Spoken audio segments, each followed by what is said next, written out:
Hello friends, welcome to Question Mate. मेरा नाम है विक्की और आज हम बात करेंगे difference and similarities between public finance and private finance. इसमें हम जानेंगे निजी और सार्वजनिक वित्त में क्या अंतर और क्या समानताएं होती है। तो इसमें सबसे पहले हम जान लेते हैं कि निजी और सार्वजनिक वित्त में क्या अंतर होता है, difference between public finance and private finance. तो चलिए शुरू करते हैं हमारा आज का topic, difference between public finance and private finance. Point number 1 है, पब्लिक फाइनेंस वो होता है जिसमें सरकारी खर्च, उधार, घाटे सहित सरकारी वित्तीय व्यवहारों का अध्ययन किया जाता है। वहीं दूसरी तरफ निजी वित्त यानी प्राइवेट फाइनेंस में प्राइवेट कंपनीज, घर की आय, व्यय और लोन के अध्ययन और विश्लेषण किए जाते हैं।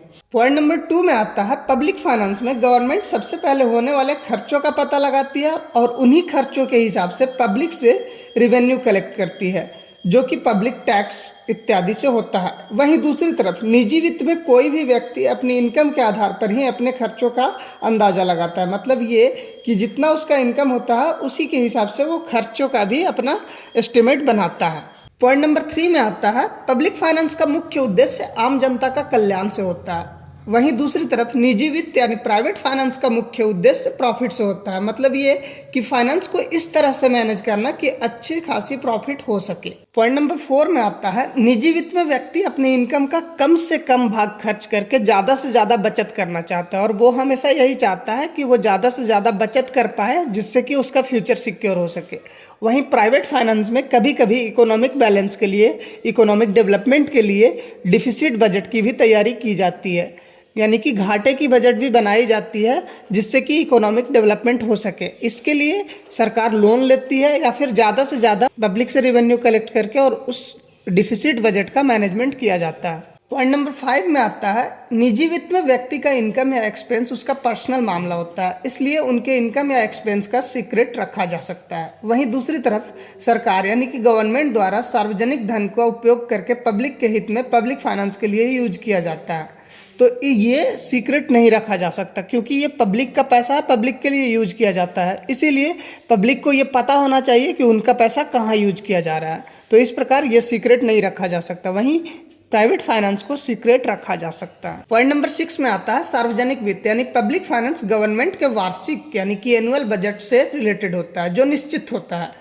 वहीं दूसरी तरफ निजी वित्त यानी प्राइवेट फाइनेंस किसी भी व्यक्ति के, परिवार के, फैमिली का डेली, वीकली या मंथली बजट का कोई भी हिस्सा हो सकता है। पॉइंट नंबर 7 में आता है, सार्वजनिक वित्त यानी पब्लिक फाइनेंस निजी वित्त की तुलना में अधिक लचीला होता है। मतलब ये कि सार्वजनिक वित्त में बदलाव आसानी से किया जा सकता है जब चाहे तब, लेकिन एक व्यक्ति अपनी आय में अचानक से बदलाव नहीं कर सकता। इसीलिए निजी वित्त में खर्च में भी अचानक से बदलाव नहीं हो सकता, इसीलिए इसमें लचीलापन कम होता है। Public finance and private finance में कुछ और भी असमानताएं होती हैं, जैसे एक व्यक्ति का आय या व्यय सिर्फ उसी को प्रभावित करता है, लेकिन सार्वजनिक वित्त यानी पब्लिक फाइनेंस पूरे आर्थिक विकास यानी इकोनॉमिक डेवलपमेंट को प्रभावित करता है, क्योंकि पूरे देश का पैसा पूरे देश के लिए खर्च किया जाता है। इसीलिए सरकारी आय या व्यय से पूरे समाज पर प्रभाव पड़ता है।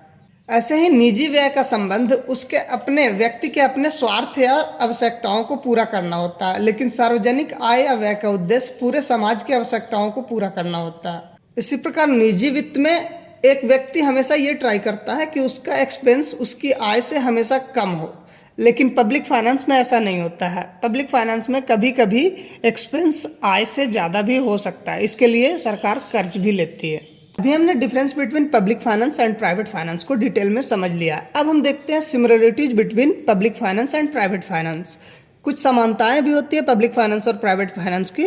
तो सबसे पहले हम देखते हैं कि दोनों का ही उद्देश्य, public finance and private finance दोनों का ही उद्देश्य सेटिस्फैक्शन से होता है। एक पब्लिक सेटिस्फैक्शन के लिए किया जाता है और दूसरा पर्सनल सेटिस्फैक्शन के लिए। निजी वित्त पर्सनल सेटिस्फैक्शन से जुड़ा होता है और पब्लिक फाइनेंस पब्लिक सेटिस्फैक्शन से जुड़ा होता है।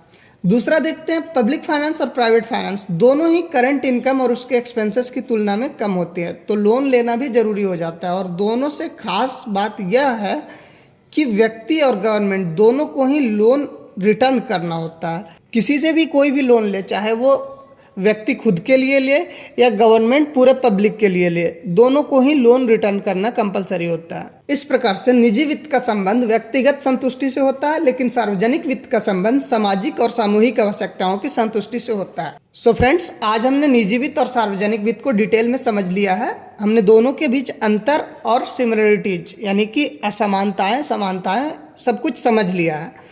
तो अगर अब भी आपके मन में इससे रिलेटेड कोई डाउट हो तो कमेंट में ज़रूर बताएं। वीडियो अच्छी लगी हो तो लाइक कीजिए, शेयर कीजिए अपने दोस्तों को और साथ ही सब्सक्राइब कीजिए हमारे चैनल योर क्वेश्चन मेट को। मिलते हैं नेक्स्ट वीडियो में नेक्स्ट टॉपिक के साथ। तब तक के लिए have a good life, make a great story of your life. Thank you.